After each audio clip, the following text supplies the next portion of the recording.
Hello, folks. This is my radio station. So nice to see you on the news tonight. And this is the first time ever never existed before. The program has been broadcast on the internet, official worldwide channel, and my radio on FM 88.6 and 95 MHz.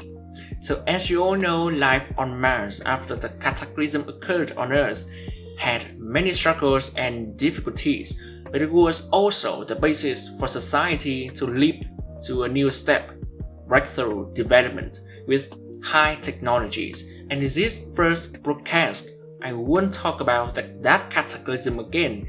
I want to focus on the functions of the corporations, how the corporations make robots, and especially the time after they leave Earth to live on Mars.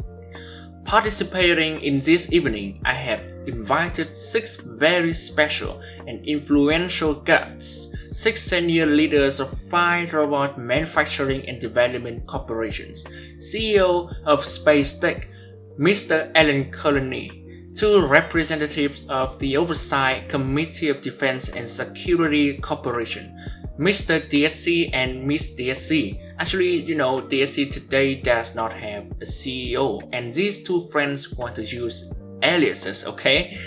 Sai Mishra, an executive of Icarus Technologies, the current CEO and especially the head of the Everlife Colony, Amaya Livina. And finally, I have successfully invited the current chairman of the board of directors of Jandy Ventures, Joven Heitenstein. Now, let's get started. Let's start with DSC. I can notice quite easily that other corporations, have a CEO or chairman of the board, but for DSC, it is quite the opposite. So, under the leadership and guidance of the committee, is the company doing well? Although DSC was the second corporation to evacuate Earth, the journey to Mars was not an easy one. A mutiny broke out on one of the DSC arcs as a result of the cramped conditions, forced labor, and rationed food. The mutiny spurred the DSC leadership, which had already imposed a fairly strict rule on its arcs, to establish a truly militarized society with iron discipline and rigid totalitarian control over the colonists' behavior. This regime persisted. The DSC colonies consist of enormous militarized cities beneath impenetrable energy domes. Travel between cities is highly restricted and the dome's exits are closely monitored. To leave the colony, one needs permission from a special agency called the Oversight Committee. The committee oversees not just the colonists' movement, but all aspects of their lives. What they do, their resource consumption, who they communicate with, what their interests are, and many other things. It sounds pretty orderly and disciplined. Now, can you share a simulation of how the corporation created a robot with DSC characteristics? As you know, our notable inventions are energy, aegis, and absorber shields. Our basic motto is to create big, durable robots. In addition, the robots will be equipped with the company's unique feature, 1 or more extremely large shields. They can be energy shields, aegis shields, huge and strong physical shields to defend, or most recently, the reflective shield technology that we have licensed from Space Tech, which we have equipped on Siren, Harpy, and Luchador. After successful fabrication, we will have product. Thank you so much for your information. Now let's move on to Space Tech. Your company is full of modern, high-tech inventions such as the ability to jump and fly, energy weapons, and reflective shield technology. But why do I see just only the Hawk robot using this advanced technology, while DSC has 3 robots using this technology? They have quite successfully, taken advantage of your brainchild. Yes, this is actually a pretty good question. We made it and we're proud of it. We sold the rights to see our company's products widely used around the world. That's enough. Or maybe in the future, you will see more robots in use, just so you know. With that way of thinking is also quite good, sir. So can you share how you create your robot? Because I'm curious what technology SpaceTech use. The durability of the robot does not need to be as high as that of the DSC, so the robot will be very slow. Instead, we equipped the robot with some jumping and flying engines. The ability to jump can include the Divine Cossack, Griffin, Raven with a double jump. Hover's unique flying ability. Aojune's flying ability dominated the battlefield in 2019, or Aoming's infinite flight ability and Muramitsu's godly flight ability combined with imp must make many enemies fear when confronting. For SpaceTech, they have so many products that they can be terror on the battlefield. So what about Icarus Technologies, Miss Mishra? Speaking of reflective shield technology, by the way, we also have a very successful robot, namely Minos Titan. But instead of too much capacity on the endurance side, we've reduced and increased the robot's running speed stat instead.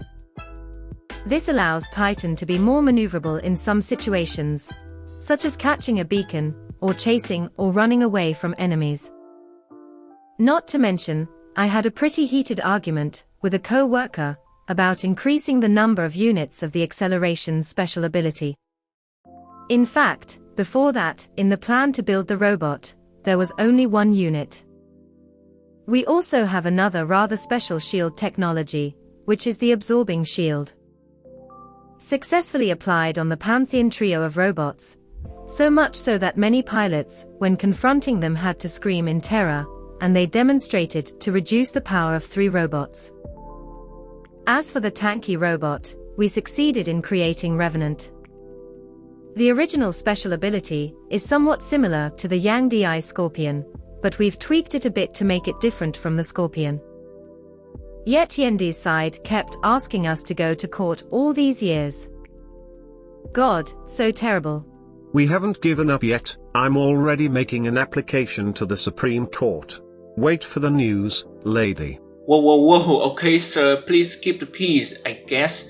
And I suggest everyone should settle in peace, okay? So what does Yandi have, sir? Our company 3 generations stick with the ability to stealth. Just kidding, buddy. If people pay attention, most robots are equipped with stealth ability, because I love this special technology very much. Every time I make a new robot I ask my staff to have stealth in it. Stalker, Pursuer, Scorpion, Inquisitor, Mercury, Spectre.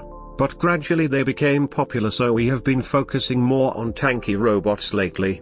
It may not be compared to the DSC group, but we can safely say that we are satisfied with the performance Falcon, Ravana and Kepri brought to the battlefield. Fantastic, guys. What about Demeter? I heard that it originally belonged to Everlife, but after that it is owned by Yandi. So what is this, Miss Amaya Lavina? Regarding that, we are deeply saddened that Demeter ended up in Yandi's hands. Perhaps the absorption shield technology is something more sophisticated and classy than our nanobots-based healing technology. I can't go into detail about that because it's inside information. But I can share that we have other typical heal robots like Mender. Luckily we have a female pilot who can give Mender the ability to regenerate gray health. Besides, we also have Wayland, Tyr, but the 2 technologies we are most proud of are applied on Nodens, Leech and Cerberus, Typhon and Erebus. For the repulse system, it is like an invisible wire linking 2 or more robots together. I came up with this amazing technology while surveying a new robotics factory, and I tripped on a rope that was sprawled on the ground and then I fell. I then came up with the idea of a new special ability related to the rope during my 8 months in the hospital. As for EMP, electromagnetic pulse technology, they are a combination of many effects in one shot, such as lockdown, suppression, EMP. Pretty good. But undeniably later on, these robots gradually got out of meta.